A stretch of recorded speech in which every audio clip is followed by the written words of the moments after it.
In today's video, I'm going to teach you how to create user and password in Bitbucket repository. By the end, you'll know how to invite someone to your Bitbucket workspace and grant them the right access to a specific repository. A quick note up front, you don't create a user's password for them. Bitbucket uses Atlassian accounts, so the person you invite will sign in with their own credentials or your organization's single sign-on. Your role is to invite them and set permissions. Start by opening Bitbucket and signing in with your Atlassian account.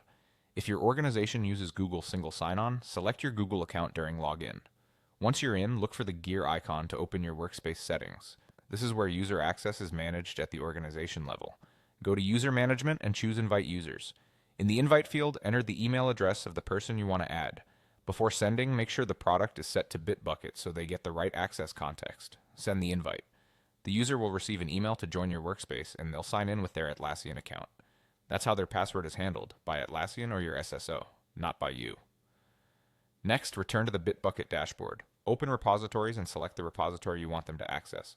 From the repo sidebar, go to Repository Settings, then open Repository Permissions. This is where you control who can read, write, or administer this specific repository. Click Add Users or Groups. Start typing the person's name or username. Once their account appears, select it. Choose the appropriate access level. Read allows cloning and viewing the code. Write allows pushing changes.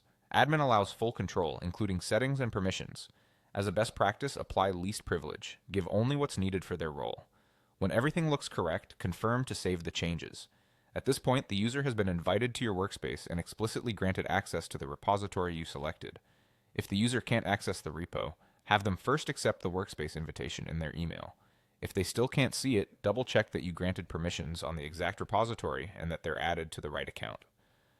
For command line access, they'll authenticate with their Atlassian credentials. Some teams use app passwords or SSH keys, which each user creates on their own account if required by your policies. That's it. Workspace invitation set, repository permission set, and your collaborators